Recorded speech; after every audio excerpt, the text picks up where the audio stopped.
गोकुळ दूध संघामध्ये राजकारणाला उकळी फुटली। गोकुळच्या अध्यक्षांनी बंड पुकारलं तर सत्ताधाऱ्यांना धक्का बसलाय। सतेज पाटील आणि हसन मुश्रीफ यांना धक्का बसला।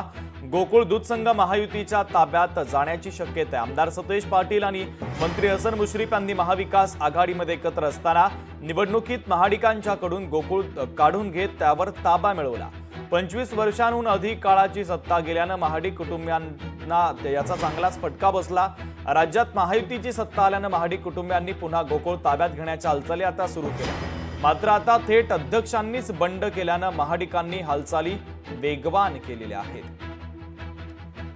गोकुळमध्ये महायुतीचे चेअरमन असावं पण आदरणीय मुख्यमंत्री देवेंद्र फडणवीस आणि एकनाथ शिंदे यांनी मिटिंग घेतली, आम्हाला बोलून घेतलं।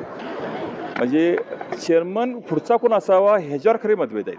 म्हणजे मी असावा ह्याच्यावर काही मतभेद नाही आहेत किंवा नसावा पण मतभेद नाही आहेत। आणि त्यासाठी त्यांनी स्पष्ट सांगितलं हा भूमिका जोपर्यंत क्लिअर होत नाही तोपर्यंत तुम्ही राजीनामा द्यायचा नाही। तर गोकुळ ही मोठी संस्था आहे, त्याची यंत्रणा फार मोठी आहे आणि सगळ्याच गोष्टीवर परिणाम होणार असल्याकारणानं त्यांना महायुतीचा चेअरमन देतं पाहिजे आहे। मला बोलून द्या कोण असावा हा ते महत्त्वाचं नाही, पण महायुतीचा पाहिजे आहे। महाविकास आघाडीचा चेअरमन त्यांना नको आहे, ह्याच्यावर खरी मतभेद आहेत। आता लोकशाही मराठी ऐका, पहा, जागरूक रहा।